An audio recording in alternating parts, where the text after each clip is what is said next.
the wilderness of Moab. So we find out when God is about to bring you, there's different wilderness that you're going to have to pass by. Amen. There's different places of emptiness, of brokenness until you come out where you're going to have to go through. Don't let the wildernesses stop you that God ain't going to do it. But being free is the pathway, is the wilderness. Because the point is, see, you don't know that God is about to bring you to the promised land. Amen. But the right that he's taking you is from wilderness to wilderness.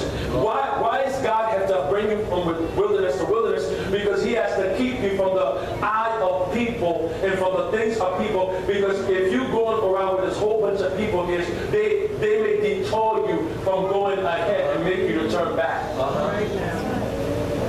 Amen. Because now, God remember when he was about to bring the children of Israel out, and they began to cry because they had no food. And the first thing the people say, we remember the onions and the leeks. You don't remember the slavery. You don't remember how they beat you. You don't remember everything they did, but you remember the onions and the leeks. There's something about your belly that makes you turn back. Come on. What can I talk about? Yes. There's some of us who are in condition and living with people, and you only with them because of what they can give you. You want to leave, but you're there because you know that if you leave them, you won't eat. All right. That's all right. It's all right. I'm talking real talk today. Yes.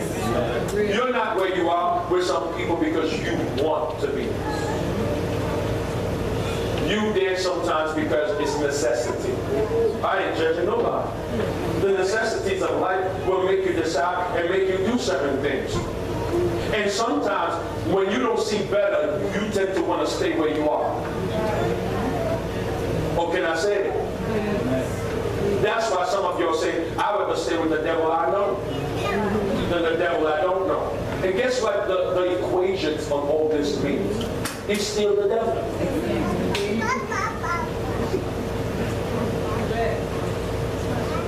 It's still the devil. Amen. And the Lord said unto me, distress not the Moabites, neither contend with them in battle. For I will not give thee of their land for possession, because I have given unto the children of Lot for possession. The Emmons dwelt therein in times past, a people great and many and tall as the Anakims, which were also accounted giants as the Anakims, but the Moabites called them Emmons. Now we see that they went to all these things. They went to different, now he says now, the Hemrites also dwelt in the land. Look at verse 12. Now rise up, said I, and get you over the brook Zereth. And we went over the brook Zereth. And the space on which came from Kadesh Barnea, we would come over the brook Zereth, was 38 years, until all the generation of the men of war were wasted out from among the host, as the Lord sware unto them. For indeed the hand of the Lord was against them to destroy them from among the host until they were consumed. So it came to pass when all the men of war were consumed and the dead from among the people, that the Lord spake unto Moses, saying, Thou art to pass over through Ar, the coast of Moab. Now look at this. Before God bring you from one space to another, there's some things that have to die before you keep going. Amen. There are some people that's with you that are going to have to die, because where God is about to take you, they cannot come with you. Amen. There's some people you're going to have to let go. There's some people you're going to have to say, you cannot come to this. And God won't speak until you let them go. Amen. God won't speak until you get rid of them. Amen. And move them out of your life completely and utterly, so you can get into the next stage of your life. Amen. You got to get rid of some people. Amen. Amen.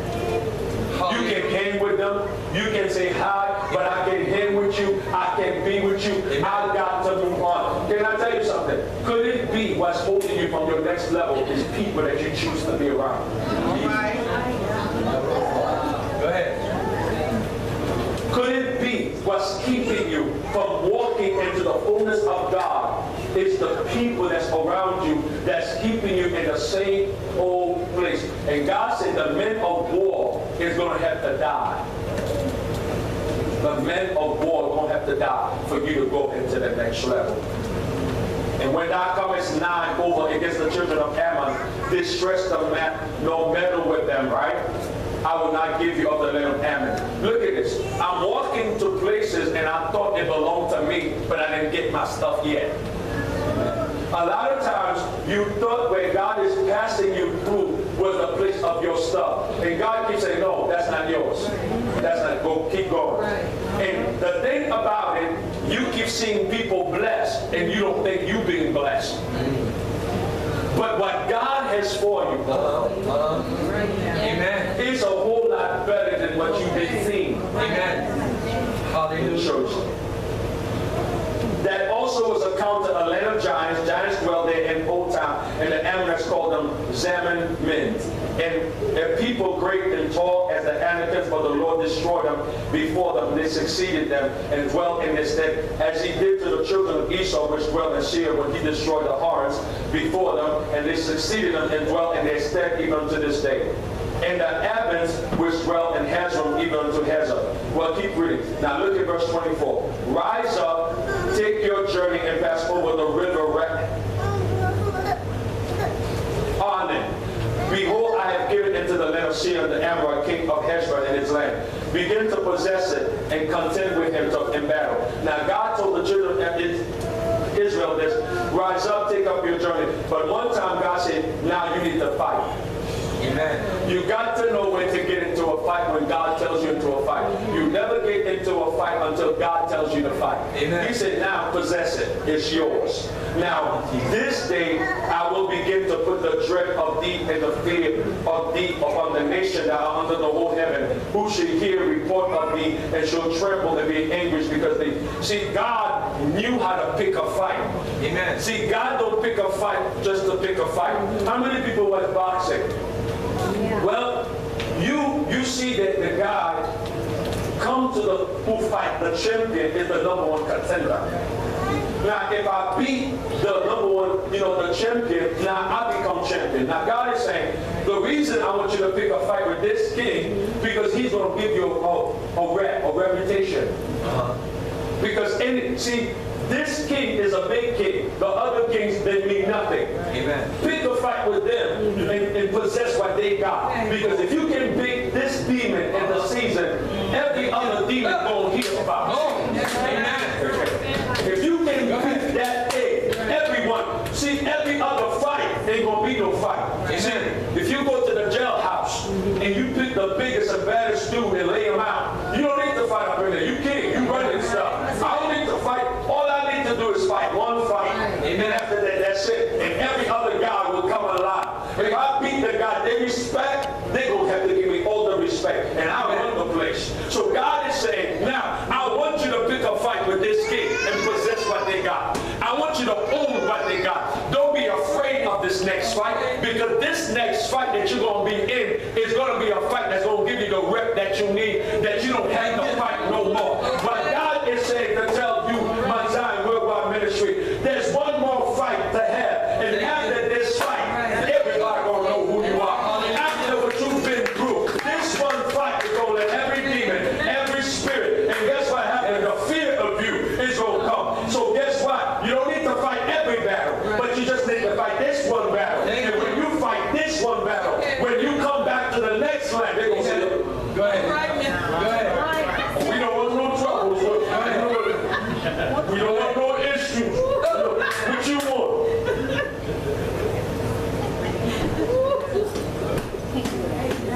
You don't need to fight every battle. Just fight the battle that God has assigned for you to fight. And once you beat that, then God is saying you don't need to fight no battle. The problem with y'all is this: y'all want to fight everything. Ladies, you got to know when to shut it up. Men, we got to know when to shut it up. That's right. Well, we don't need to win every battle, just the war. Right. Amen. We're going to have to use wisdom and understanding. And I sent messengers out of the wilderness of Kingdom unto Sihon, king of Heshbon, with words of peace, saying, let me pass through thy land. I will go along by the highway. I will neither turn unto the right or to the left. Thou shalt sell me meat for money I may eat, and give me water for money that I may drink. Only I'll pass through on my feet. As the children of Esau Esau which dwelleth Seir, and Moabites which dwell in Ammon did unto me, until I shall pass over Jordan into the land which the Lord our God giveth us. So guess where God is taking us? God is taking us to the promised land. God is taking us into the place where he has for us. Amen. And look at this. And we see now, as you begin to go through down, you see God begin to help you possess some things. God begin to help you to own some things. God begin to help you to own some stuff. Now look at this, verse 37, the last. Only unto the land of the children of Ammon thou camest not, nor into any place of the river Jabbok, nor unto the cities and the mountains, nor unto whatsoever the Lord our God forbade us. So now we see that when we are about to go into the promised land, we have to pay very attention to what God gives us.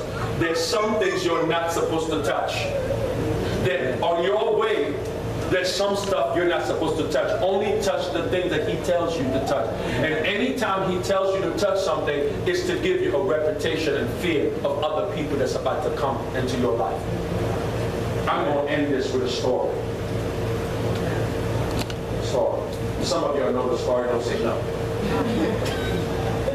A little story. Some of y'all know it. There was a merchant.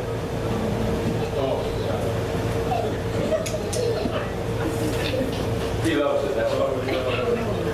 There was a merchant who was in India, and he went to Africa, the jungle of Africa.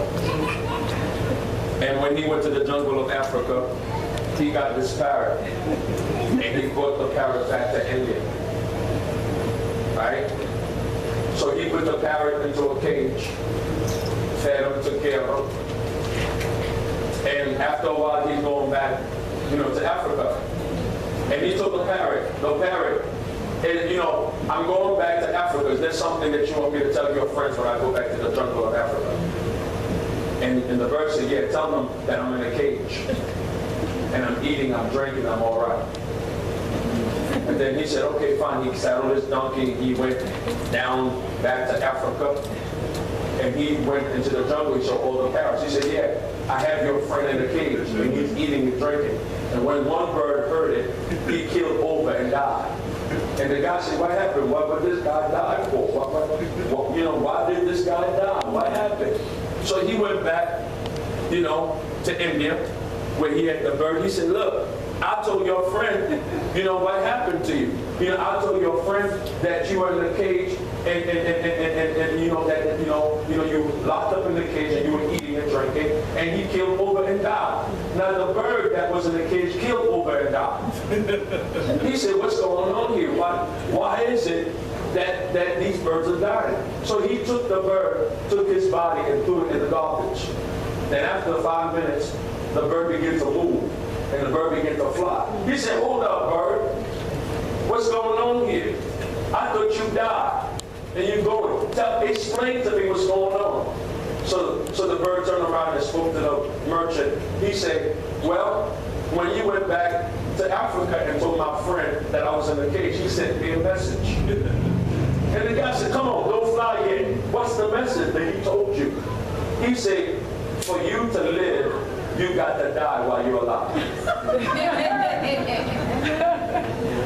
So what's the message I'm telling y'all?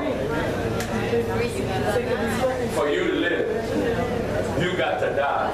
Amen. While you're alive. So far.